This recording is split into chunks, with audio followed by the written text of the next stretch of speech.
dance of the planets. So regular and predictable, one might think they've moved like this forever.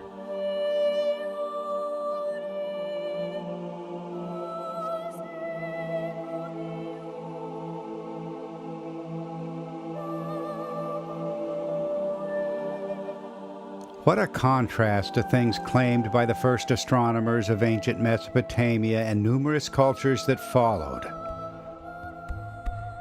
They watched planetary motions with a compulsive fear.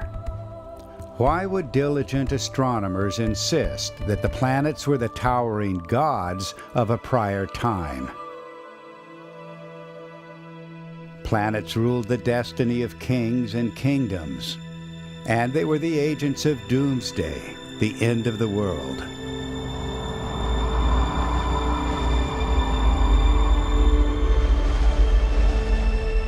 What was it about planets that inspired such reverence and fear? The Babylonian priest-astronomer Berosus said that planets moving on different courses than today produced world catastrophe. In Greek, Roman, and Gnostic thought, this was ekperosis, a catastrophic meeting of the planets. But the memory of planetary disorder is echoed by numerous ancient sources. Plato expressed it, and so did Zoroastrian texts. The Hindu Mahabharata, Taoist teachings, and the Chinese bamboo books. Far from the spotlight today, researchers are exploring these questions of planetary history. They bring wide-ranging backgrounds from comparative mythology to planetary science and plasma physics. All are asking if the solar system may have been unstable in the past, alive with electrical activity.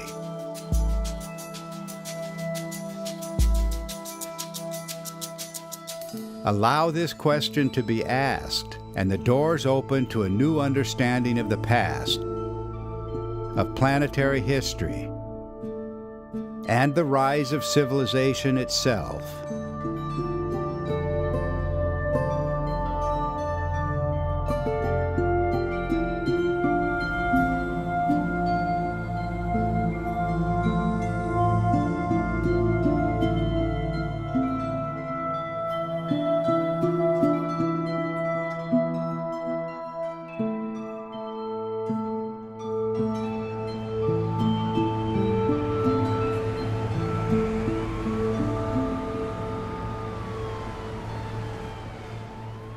When we hear the word civilization, most of us think of new technology, economic advances, rapid communication, and expansive metropolitan vistas.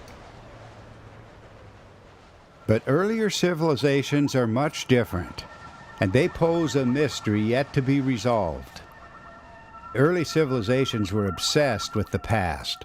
All looked back to extraordinary events, to an age of gods and wonders. All insisted that powerful gods ruled for a time, then went away.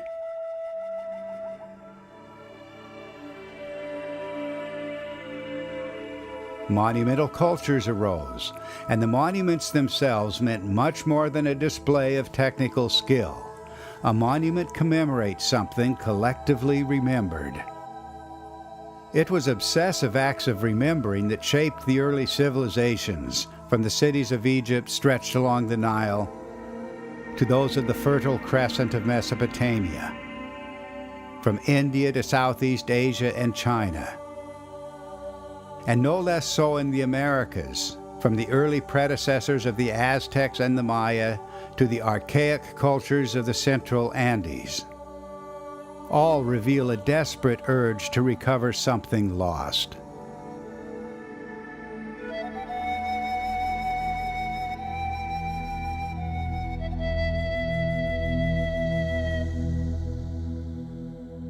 Egyptian priests called this lost epoch the Age of the Primeval Gods. It began with the rule of an earlier sun god, Atum, who later departed. Cuneiform texts speak of the god On, who ruled with terrifying splendor, then fled the scene. The Greeks celebrated the lost age of Kronos, but he too was replaced by another power, the towering Zeus. Sages of India likewise remembered the rule of Brahma, though the god progressively faded into the background. So too the Chinese Shangdi and Huangdi, the Aztec Ometeotl, and the Maya Itzamna, all either departed for remote regions or faded from their original prominence.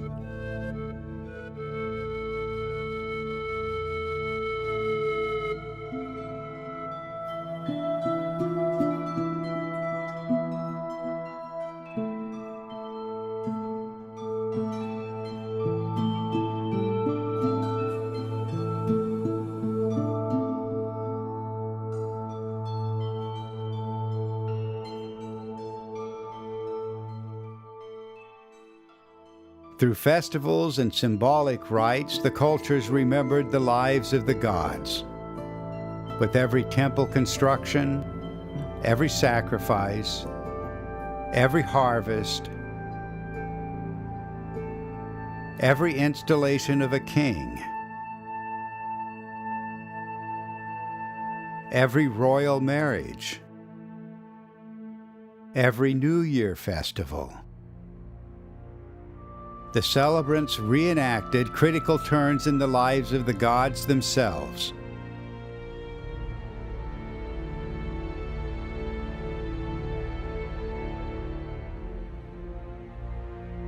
Were you to remove the stories of the gods, there would be no cultural content left in the early civilizations.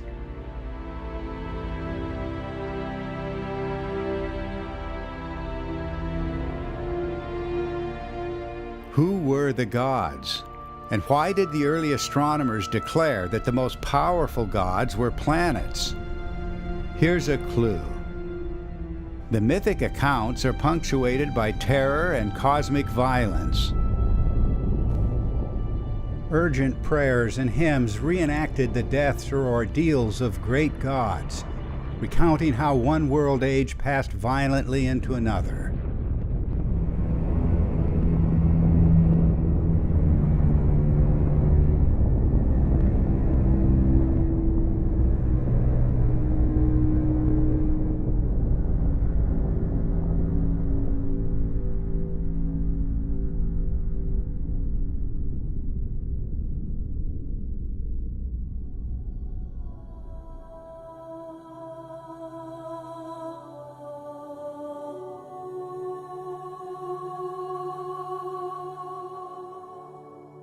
At least some of the artistic and mythological themes will be familiar to you. The myth of paradise, or the Golden Age, for example. A perfect time before a descent into cosmic disaster.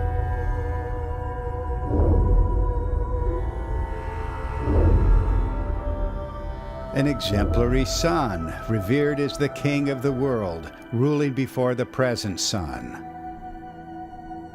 A mother goddess, a symbol of beauty and of life. A great warrior or hero born from the womb of that very goddess to rescue the world from monsters that are also unexplained.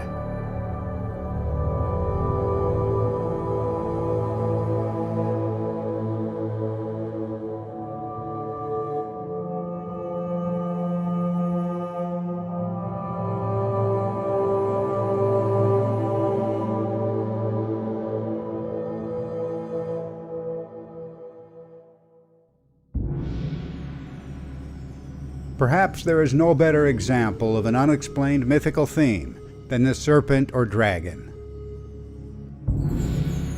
This remarkable creature, with origins in prehistoric times, has no counterpart in the biological world. Yet it was remembered on every habitable continent and persisted across the millennia into modern times.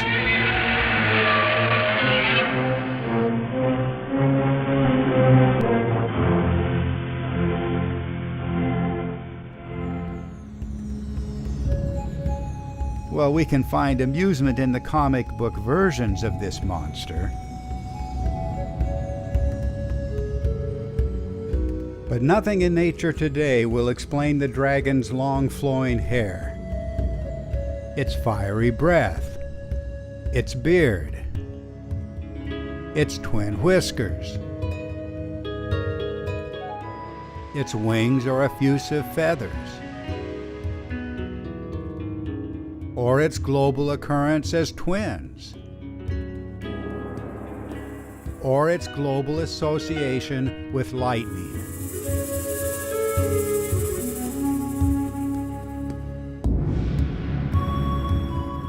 Thousands of years after its prehistoric birth, the monster continues to linger in human fantasy.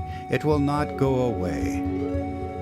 But ask yourself, how could the dragon archetype have arisen without provocation?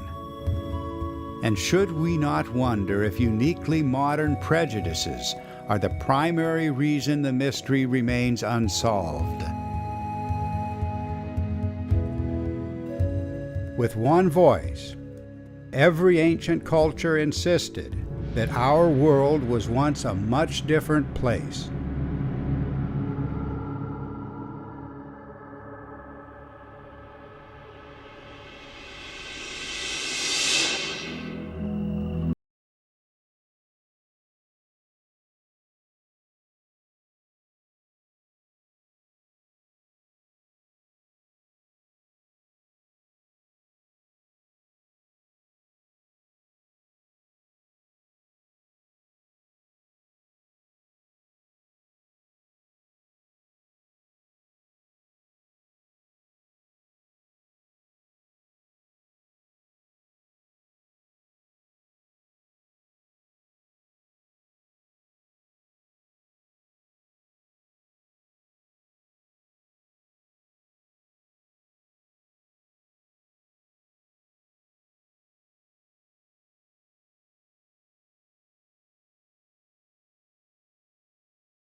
The gods turned violent as heaven itself fell into chaos.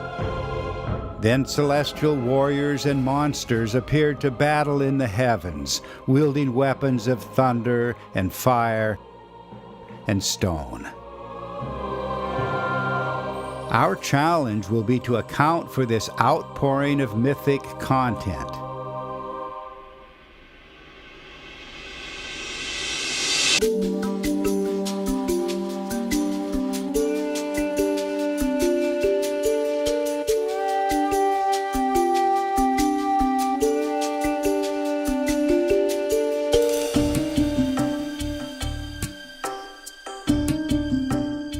The eminent psychoanalyst Carl Jung called these deep patterns the archetypes. He saw them as universal structures of the unconscious, lying beyond rational or scientific explanation.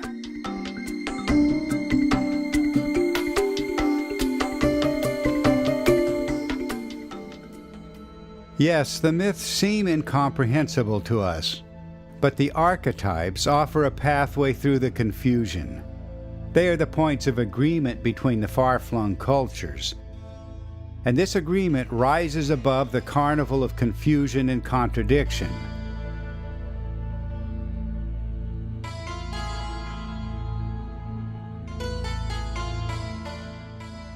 Every major culture remembered a cosmic mountain around which the heavens turned.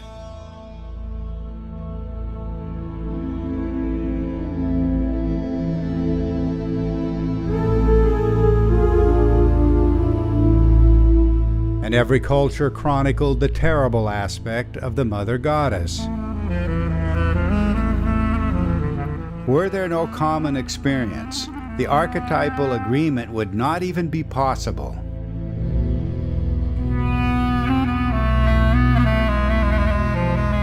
All that is required here is a willingness to meet the archetypes and without fear or prejudice or any advanced assumptions to hear their message.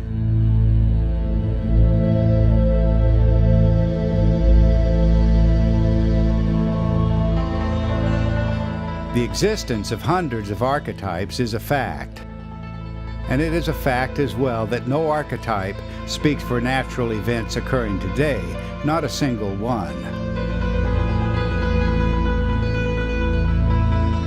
At the dawn of civilization, all of the archetypes were already present.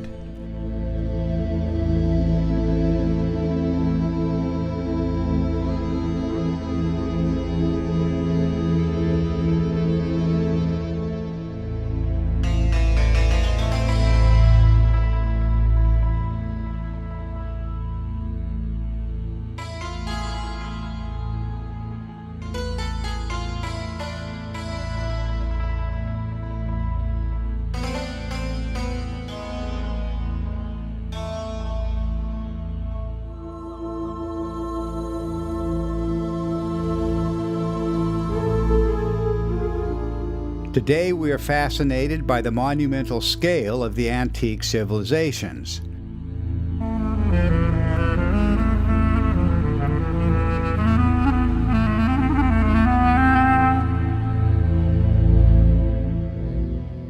But what were the essential memories that drove the monumental culture so obsessively?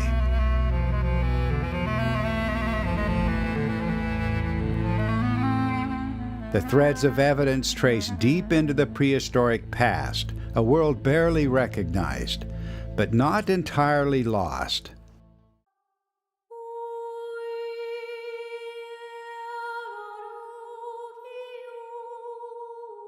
More than 10,000 years ago, Paleolithic artists painted these images on the walls of Lascaux Cave in France. They were realists, with an exceptional eye for detail. Why these talented artists of the Stone Age disappeared remains a mystery. But the greater mystery is the epoch that followed.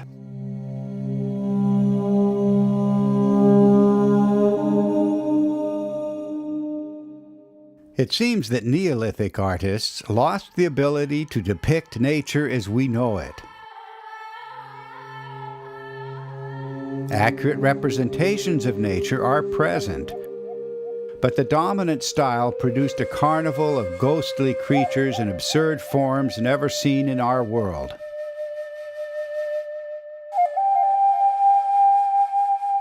How did this tendency arise? Not in one land alone, but on every habitable continent.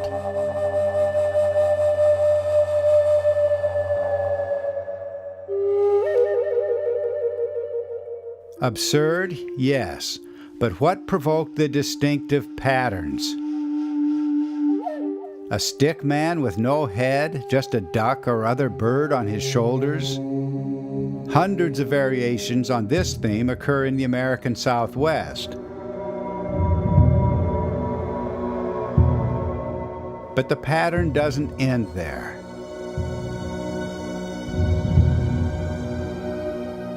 Notice the twin dots on the two sides of these crudely crafted stick figures. One instance alone is just a curiosity. But widespread patterns must have an explanation. And other details only accent the irrationality.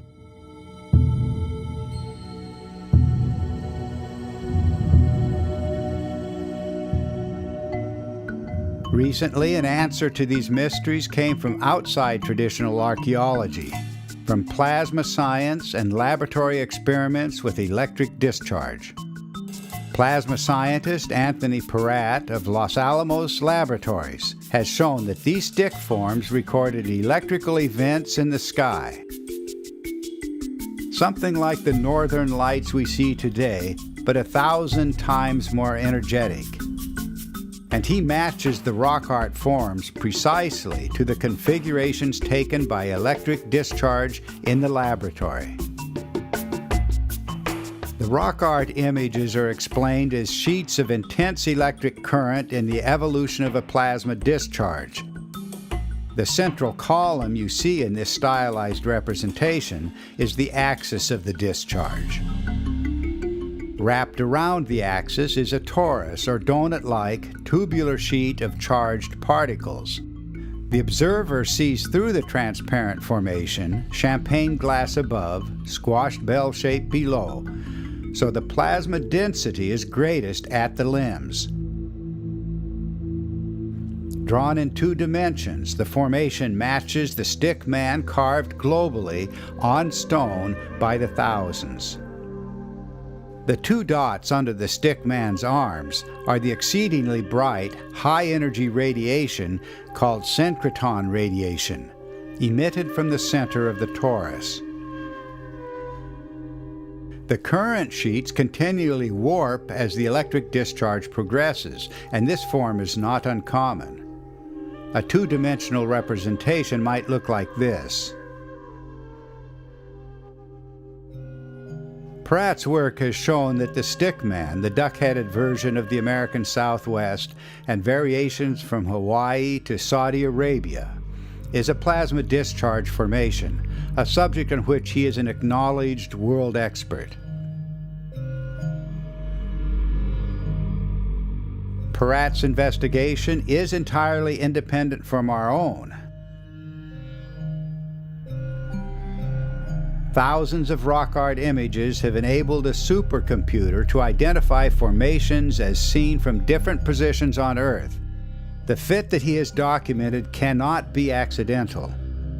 And yet our own investigation, which preceded Peratt's by almost 3 decades, converges with his in extraordinary ways, as I shall clarify in the 2nd episode of this series.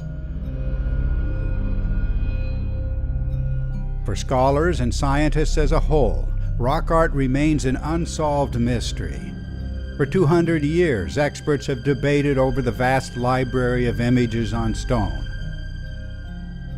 Definitive considerations are now in hand, calling for a new perspective, one that follows the compelling evidence for high-energy electrical events in the ancient sky. And those who pursue this line of investigation must not be afraid to ask how the movements of planets may have contributed to an electrified cosmic environment, of which science knew nothing only a few decades ago.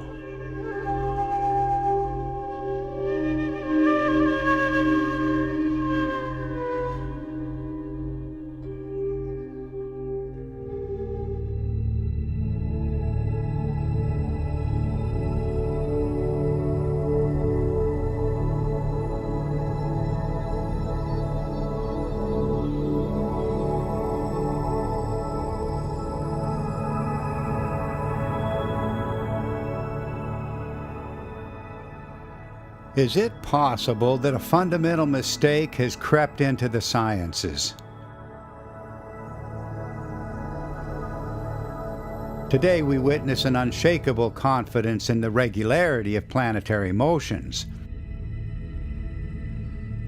But is this confidence truly justified?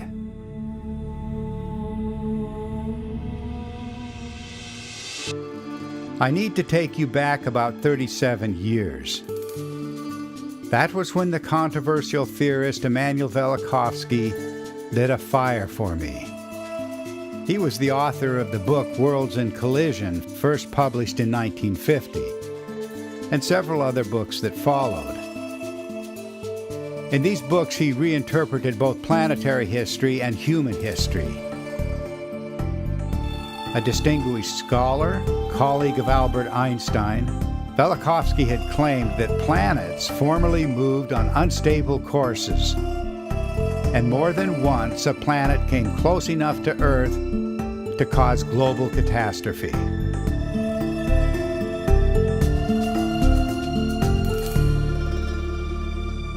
Most astronomers dismissed the book out of hand, and some threatened a boycott of the publisher Macmillan, forcing the company to drop the book when it was the #1 bestseller.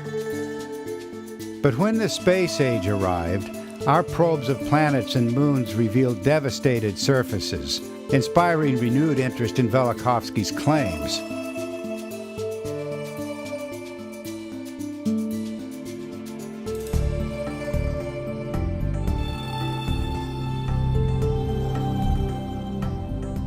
With Velikovsky's cooperation, I had the privilege of publishing a 10-issue series on his challenge to science.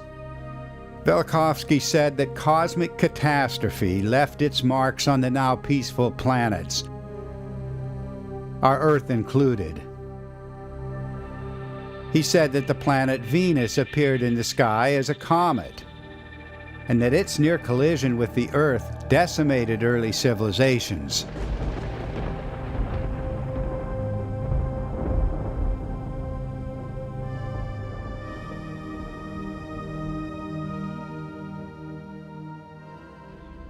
He said that electricity was highly active in these events. Planets moved on erratic courses, and on occasion they nearly collided as cosmic lightning bolts flew between the approaching bodies. And he said that human memories of these events constitute evidence that science cannot afford to ignore. It soon became clear to me that Velikovsky had opened the door to a new possibility, perhaps even a new understanding of the mythic archetypes as a whole. But why did the evidence always seem too preposterous to believe?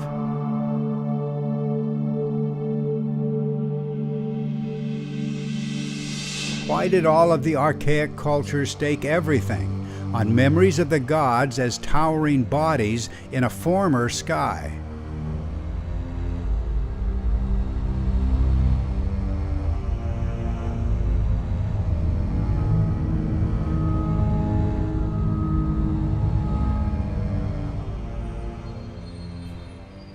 I was particularly enchanted by something Velikovsky proposed in a work still unpublished at the time. He claimed that, in the earliest remembered epoch, the planet Saturn dominated the sky, close to the Earth, presiding over the mythic Golden Age. It was an outrageous idea, and yet I found in it the inspiration for a life's work. Ancient cultures the world over insisted that an exemplary sun once ruled the sky. For the Egyptians, this former power was the creator Atum-Ra, ruling from the center and summit of the sky. In ancient Mesopotamia, we see the primeval sun as a great turning wheel in the heavens, and the astronomers named this body as the planet Saturn. It was from the Romans that we received the planet's name, Saturn. But an archaic Latin name for Saturn was Sol, the sun. In earlier Greek texts, the planet Saturn, called Kronos, was also named Helios, the sun.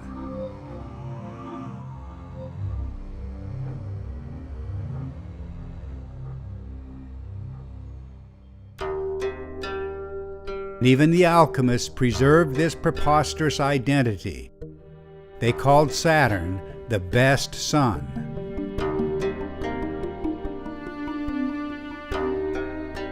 Best sun, superior sun, exemplary sun. The core idea always pointed directly to the axis of the sky, the celestial pole around which the heavens visually turn. As improbable as it may seem, this is where the Egyptians located their primeval sun god, Atum.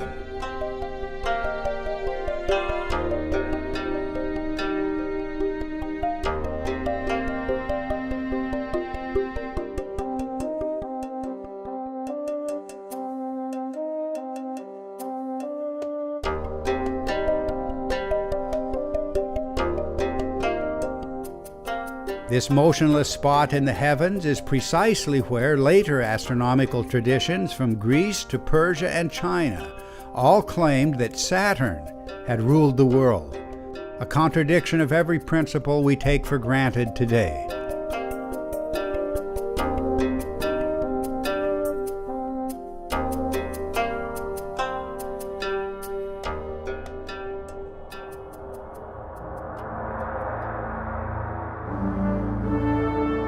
Ancient chroniclers insisted that the planet Saturn, now just a speck in the sky, had presided over the Golden Age, an epoch of abundance, cosmic harmony, and grandeur.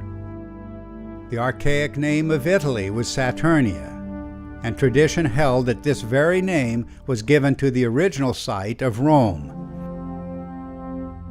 The Sabbath, the special day of rest and reverence, was Saturni Dies, Saturn's Day, a day honored throughout the Mediterranean, the Near East, and beyond. The popular Roman festival, Saturnalia, was a symbolic return to the Saturnia Regna, Saturn's reign, the Golden Age. Much symbolic content of our own New Year's and Christmas celebrations will trace to the Roman Saturnalia and related ancient festivals. In one form or another, every culture that remembered Saturn's reign regarded the planet god as the father of kings, the father of the nation or the race.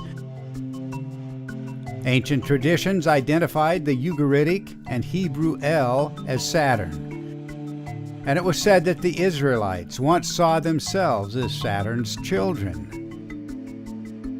In the same way, the Greeks invoked Kronos as their first father. And the Romans insisted that they were the true descendants of Saturn, arriving in Italy through the adventures of the legendary ancestor Aeneas.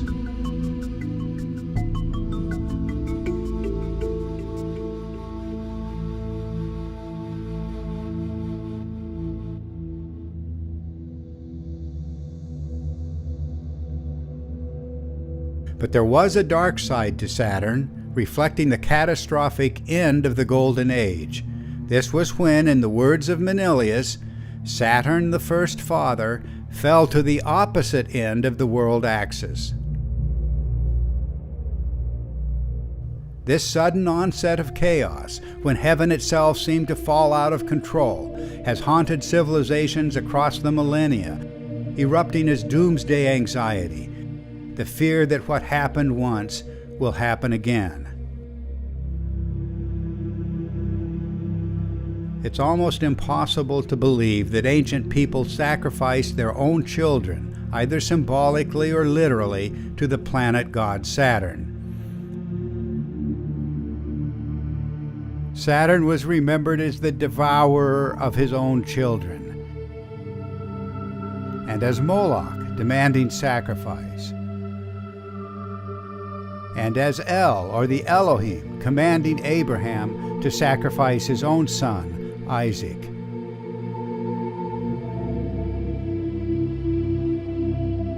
In the face of evidence that cannot be denied, the reasonable course is to bring the catastrophic source of these memories into the light of day.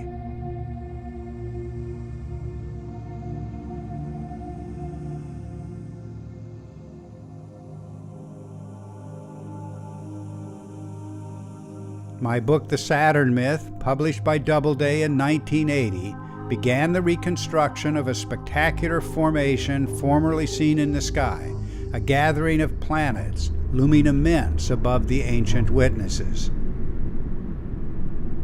I was working with the mythic archetypes, cultures everywhere using different words and different symbols to describe eerily similar events. But the planetary model presented in the Saturn myth was far from complete. Amongst the greatest of enigmas was the cosmic wheel recorded by every ancient culture.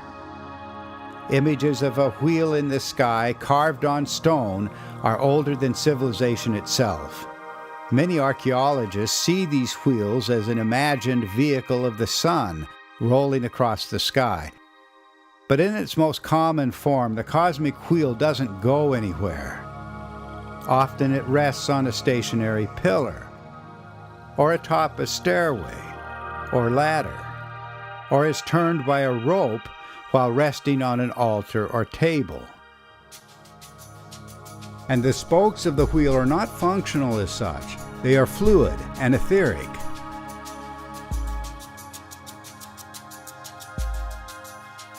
Archaic gods and heroes hold a wheel in their hands. A cosmic wheel served as the throne of gods and cultural heroes and wise men, symbolically replicated in the wheel thrones of kings on earth. The wheel throne of Buddha underscores our point, and even the popular footprint of Buddha recalls the same wheel in heaven. The inspiration did not come from our sun. Compare these prehistoric instances of the pictographic wheel from Ireland and from California. Different parts of the wheel are clearly evident. A large circle or sphere, though not always present, a central star, and a smaller, darker circle or sphere inside the star-like form. The images do not depict a single object, but three objects, as demonstrated here, where the artist placed the small dark sphere well below the central star. I can assure you that the placements are not random. These forms in the sky were planets in close congregation and immense above the ancient sky worshippers.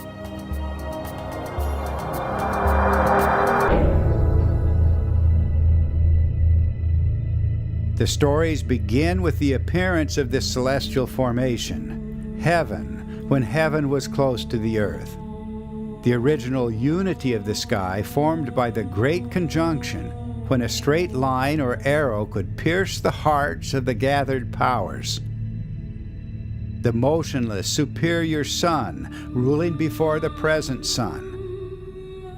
The father of kings, and first in the mythic line of kings. And a dying or displaced god. In later times, the first astronomers identified this overarching ruler of the sky. They claimed it was the planet Saturn, remembered as the owner of the cosmic wheel before the god departed for distant realms. The astronomical traditions also name the central star as Venus, the mother goddess, and they name the darker reddish sphere as the planet Mars, the cosmic warrior. In these 3 hours, I intend to demonstrate that the stories of the gods are the stories of what happens to these celestial bodies.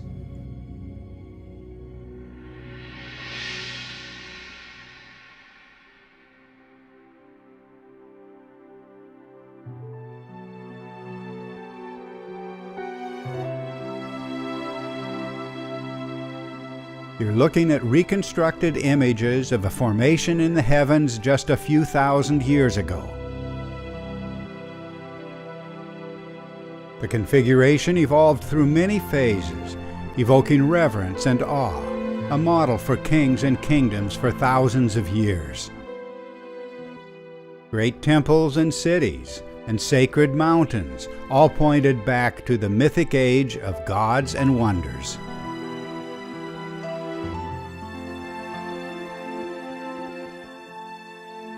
Let the world's first astronomers point the way for us. They knew that what the myths and hymns and prayers called gods were planets and aspects of planets. Planets appeared close to the Earth in a heaven-spanning configuration. Memories of that celestial splendor still surround us, even if humanity later forgot much more than it remembered.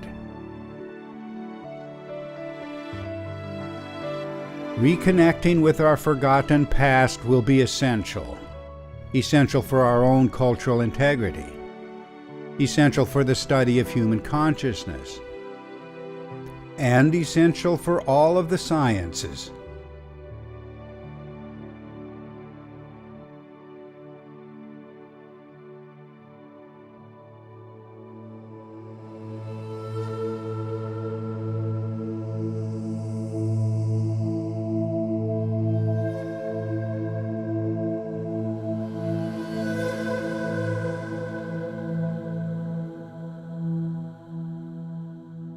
Just a few thousand years ago, our ancestors witnessed a gathering of planets close to the Earth.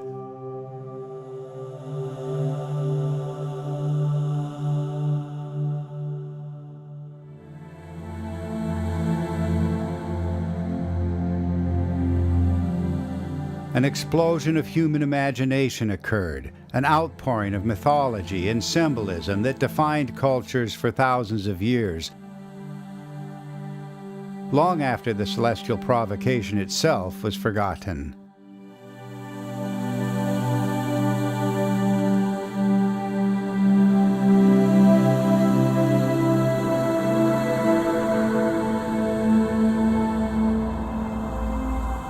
In these early historical times, there are no records of the present planets, no diaries recording planetary motions or periods.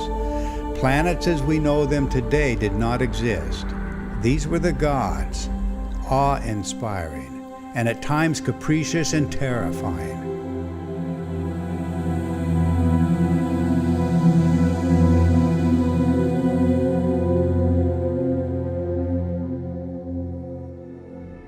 Early star worshippers speak of a great light of heaven, motionless in the sky, the Egyptian Atum or Atum Ra, the Sumerian On, the Babylonian Anu. And enigmatically, early astronomers knew the overarching figure as the planet Saturn, whose story will be a centerpiece of our third episode. In the beginning, the gathered powers were not seen as separate gods, but as the primeval unity of heaven, the perfect conjunction, or great conjunction of the Golden Age.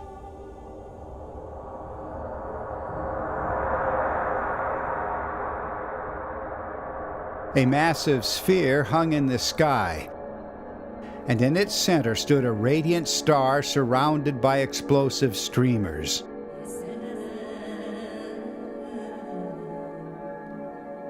Cultures the world over came to see this star in feminine terms as the mother goddess, the planet Venus. Remembered as the great star, the mother of all stars.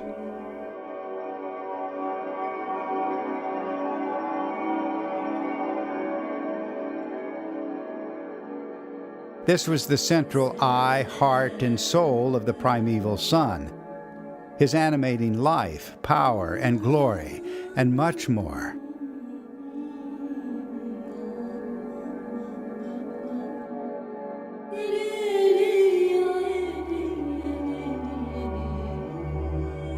One of the most enigmatic cultural themes is the transformation of the life-giving goddess into a monstrous form, attacking the world. This was the terrible goddess, raging in the sky with wildly disordered hair, or multiple flailing arms, a celestial spectacle radiating a paralyzing light.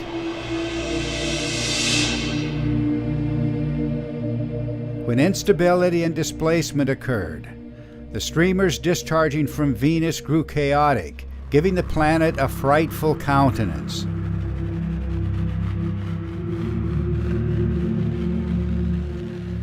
The angry goddess was a comet, the mythic prototype of comets.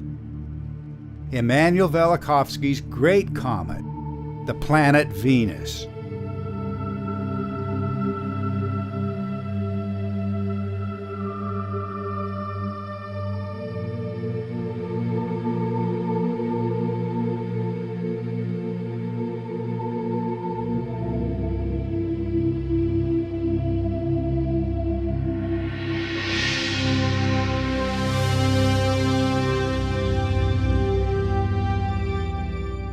Seen in front of this central star was a smaller, darker, reddish sphere. This was the mythic warrior, the masculine heart of the heart, the child in the womb, the child on the lap, the pupil of the eye, the axle of the cosmic wheel, the most active figure of world mythology. Sky worshippers everywhere knew the identity of this warrior, the victor over dragons and chaos monsters.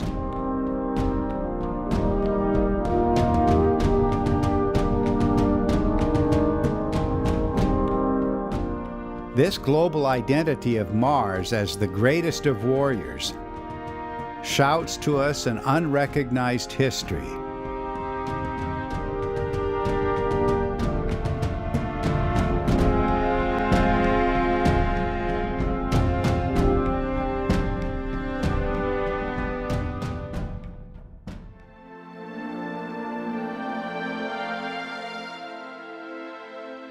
On the great sphere of heaven, a bright crescent appeared, with the orb or star of Venus between its horns.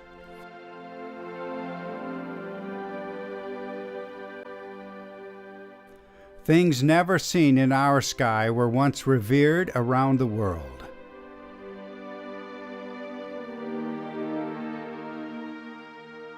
As the Earth rotated on its axis, the crescent marked out a cycle of day and night. Crescent below in the phase of greatest brightness, crescent above in the phase of dimming. Though our sun was present, casting its light on the configuration, it was not itself in the visual theater of the gods. I called this the polar configuration because the Earth itself rotated in alignment with the forms in the sky, placing these forms at a celestial pole around which the heavens visually turned.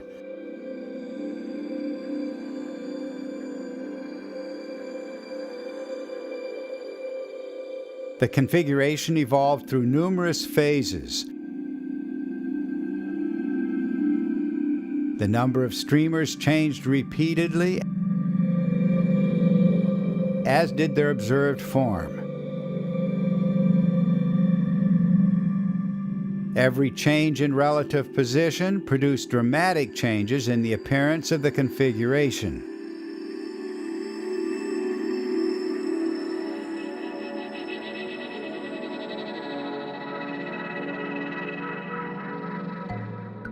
In 1996, the Canadian filmmaker Ben Gedlow spent many months in Portland producing a 90-minute documentary on the reconstruction.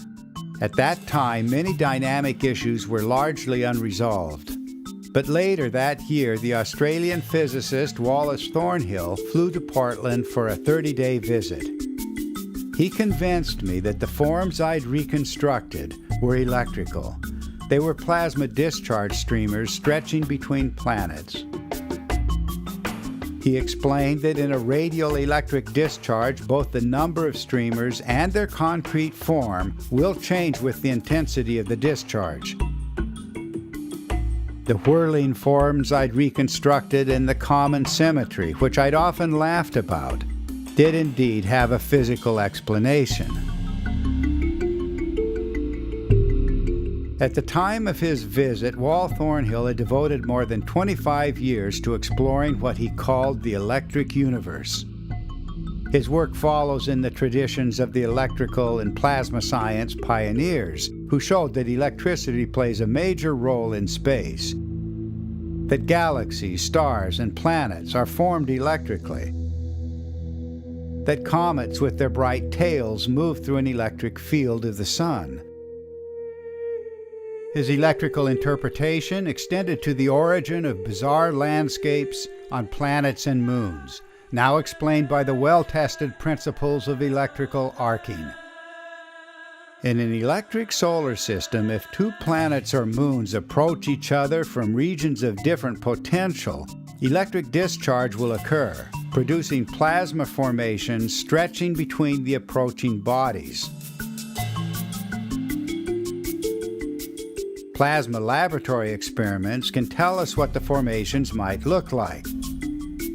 The backbone is typically a column of twisted filaments, but disks and embedded cylinders also arise to evolve in spectacular ways.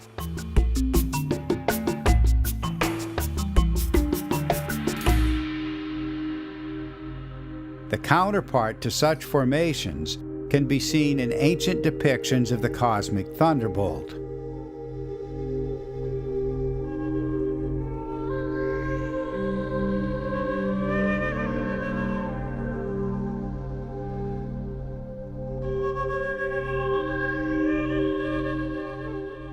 But what an outrageous idea that exotic formations could arise between planets in close approach.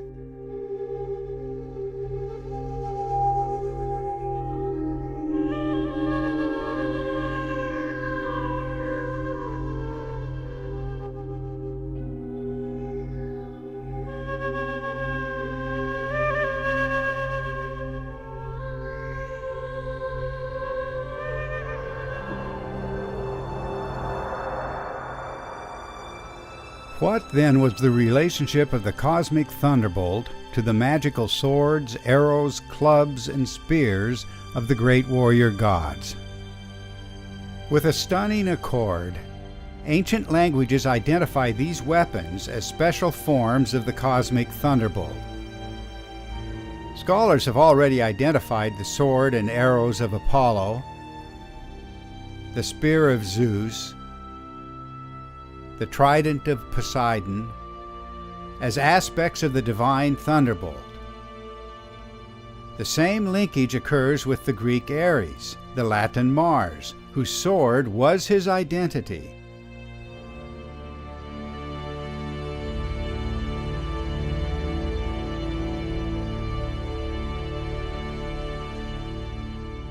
First came the thunderbolt, the core archetype. Then came its mythic interpretation as a weapon of the warrior god.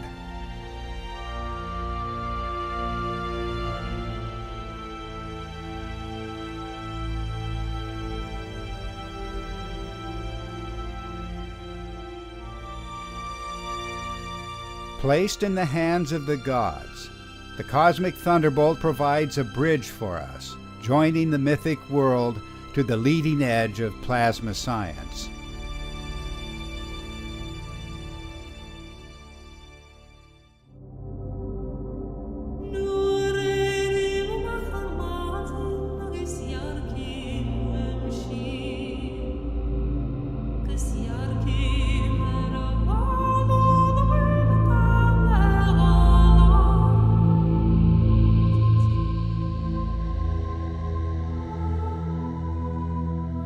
One simple truth will change the future of science and our understanding of human history. The ancient sky bore no resemblance to the sky we see today.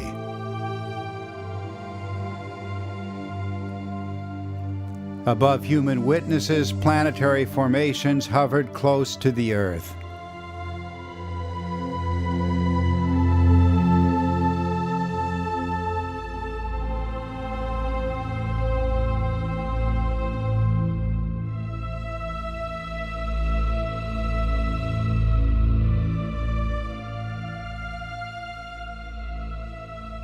One electrical form metamorphosed into another in the celestial dance of the mythic star goddess and the cosmic warrior, astronomically identified as the planets Venus and Mars. Ancient observers saw the head of the warrior king wrapped in the radiance of the star goddess. It was his crown of glory.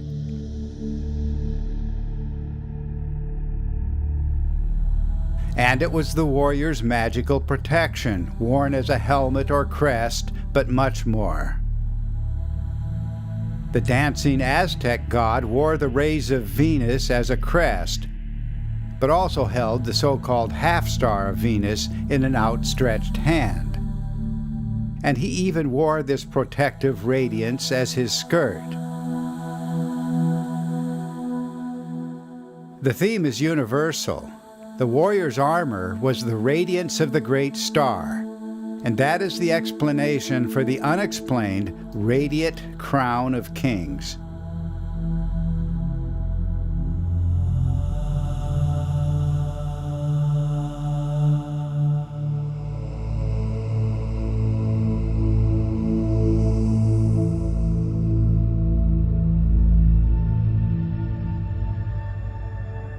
As the forms of the configuration changed, the mythic interpretations changed as well.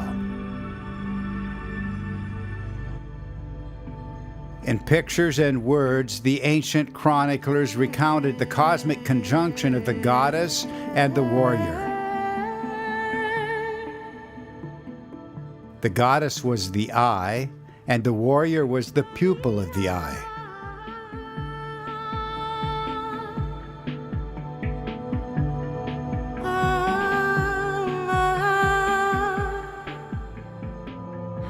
Two spheres in alignment inspired a mythical interpretation as an eye and pupil inscribed upon the hand of God.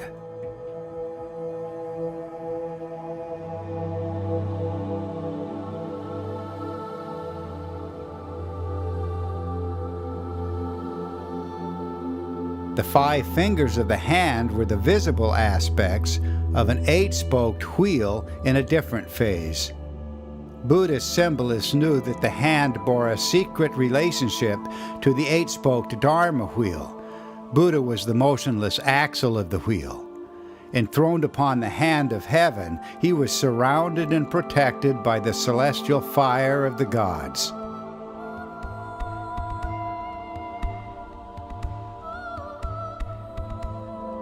Every form that arose provoked a variety of mythical interpretations, not just a single idea. The spokes of the wheel were the animating soul and power of the universal sovereign, exploding into life at sunset. That is the meaning of the mythic plant of life.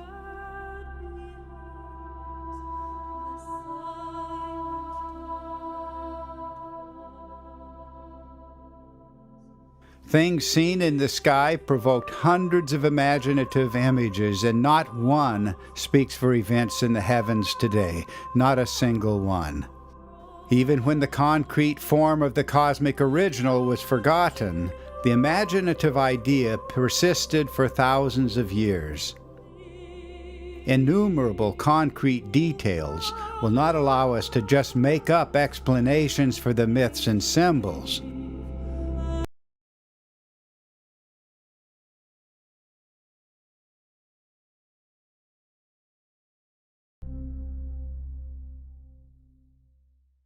Some symbols remained abstract, but more often they added mythical interpretation.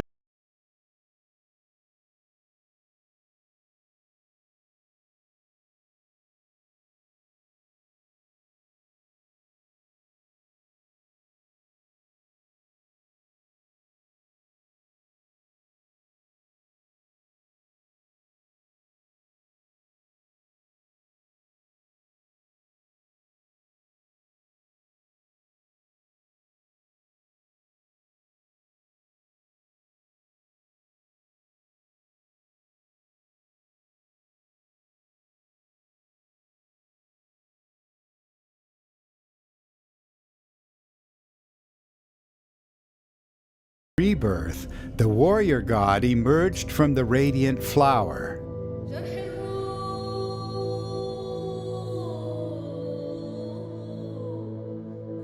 The diverse mythical interpretations and the larger stories told about these events all point to a unified substructure of human memory.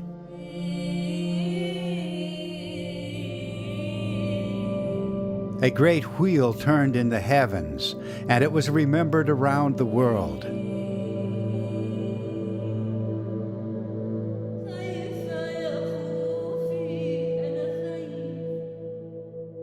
Even the modest displacement of the aligned powers was captured in ancient images.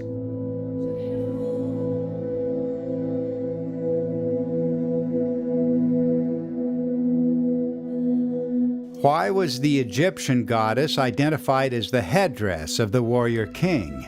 It's the underlying form that gives us the answer.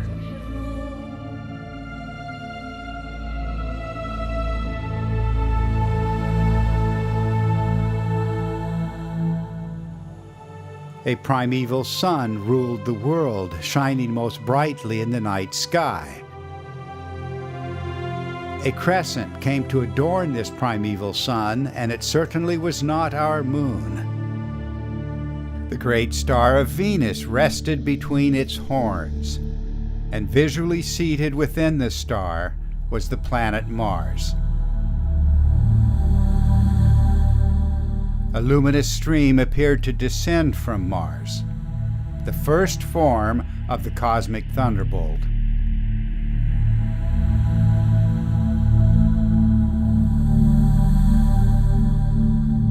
Human imagination saw a sword or dagger thrust into the region below. The warrior god was his sword, envisioned also as an axial pin, peg, or mooring post of the turning sky. The same thing as the stem of the plant of life.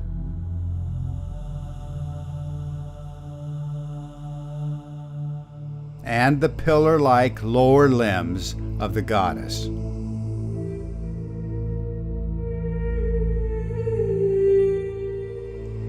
The same form in the sky was seen as a protruding tongue of both the warrior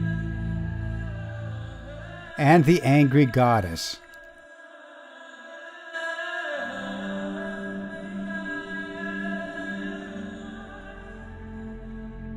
A pronounced movement of Mars occurred close to, but not precisely on, the planetary axis. Now the celestial crescent appeared as the horns of the warrior himself, in his identity as the bull of heaven. And it should not surprise us that the foundation post bore the image of the bull at its apex. When it reached the earth, the stream presented the form of a great pillar or cosmic mountain.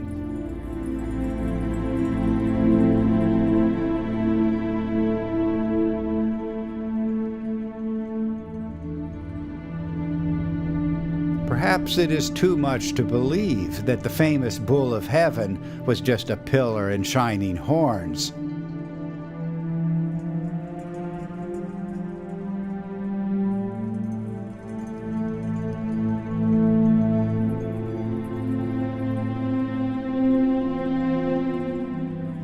To these events, we will trace the worldwide myths of the heaven-lifting cosmic giant, the first active form of the warrior hero. His upraised arms were precisely the same thing as the horns of the bull of heaven, a testament to the integrity of the substructure, the archetypes.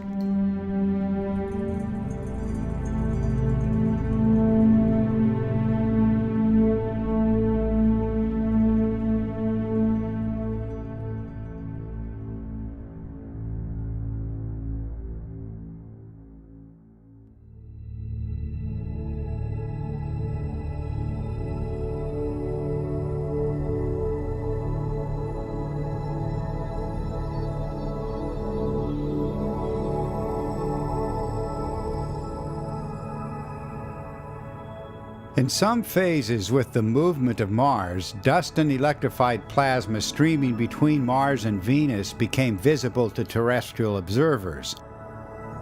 Even small changes in this dusty plasma stream, were we to view the formation from space, would create distinctive differences in the appearance of the configuration. The great kings of ancient times wore conical crowns in numerous and always enigmatic varieties. For these revered forms, the experts can find no referent in nature today. Yet the priestly chroniclers of antiquity knew that these crowns imitated the vestment of a cosmic warrior, the prototype of the warrior king on Earth.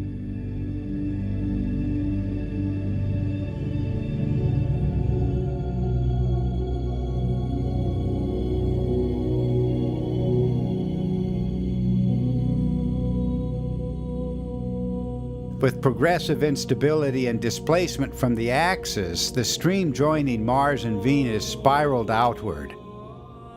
This was the mother goddess herself, the radiant eye, heart, and soul of the primeval sun, now externalized as a curling lock of hair. And the earliest sources leave no doubt that it was a visible form in the sky.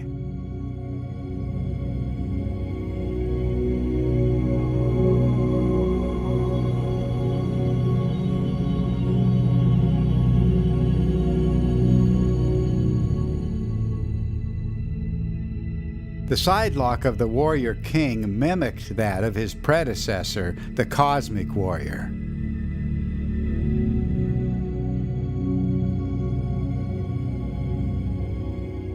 This curling life breath provoked innumerable symbols, far more than we could include here. Just one example was the mooring post in the sky, signifying the outflow of the eye and the evolving form of creation itself. A critical turn came with the removal of the life breath curl, unleashing the terrible goddess and a cosmic crisis.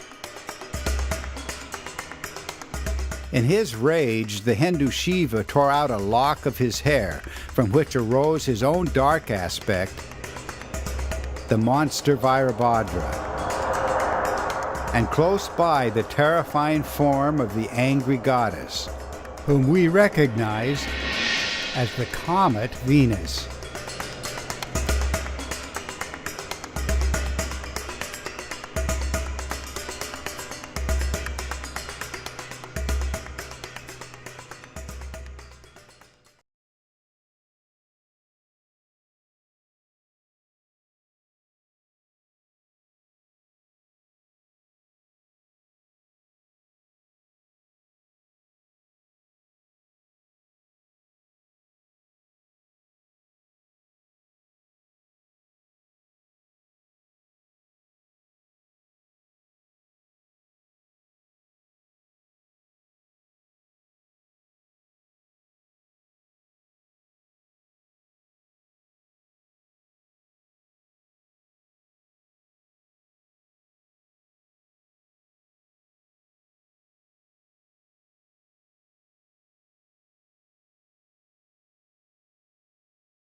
The disordered comet-like hair of the Chinese dragon was an overriding feature, as was the discharging sphere or so-called night-glowing pearl, its spiraling attributes, and the lightning emanations of the dragon itself. Long after the remembered events, the Aztecs still knew the comet as streaming feathers.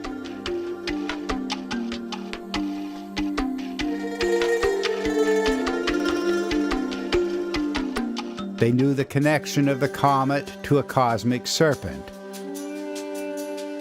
And they remembered the connection of both to the planet Venus.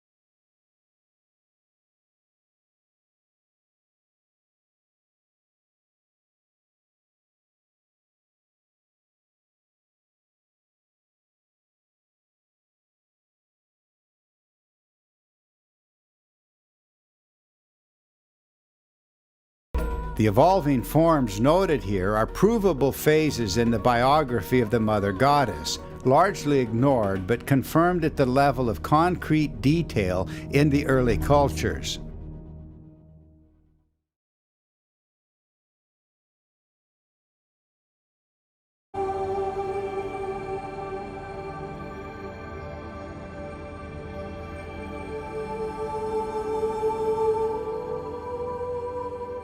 The priests of ancient Egypt knew that the white crown was the Mother Goddess.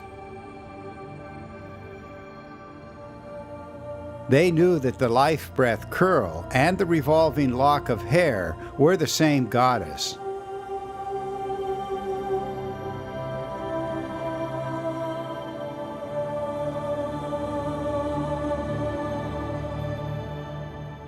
Across all of Egypt, the chroniclers remembered the luminous spiral with its radial projections as the agent of celestial construction.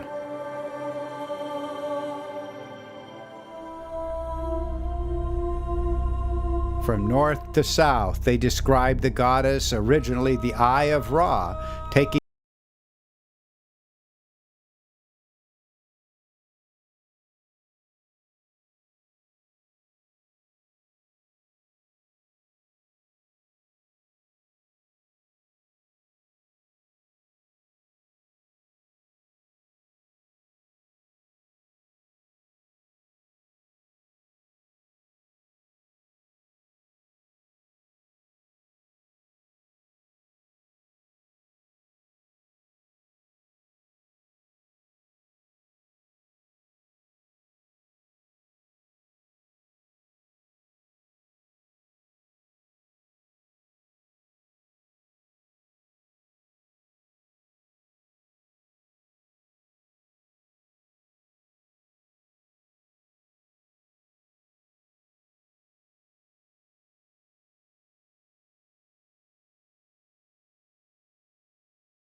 the evolution of myth over time brought endless elaborations of the archetype. Yet even in the enthusiasm to extend the symbolism, the substratum of human memory does shine through.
It is evident that the core symbols of human yearning, suffering, and devotion across the millennia trace to the very events from which the first civilizations themselves arose.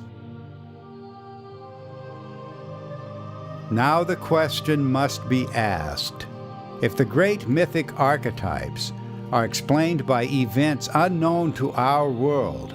What can the electric universe and the leading edge of plasma science tell us about the ancient experience?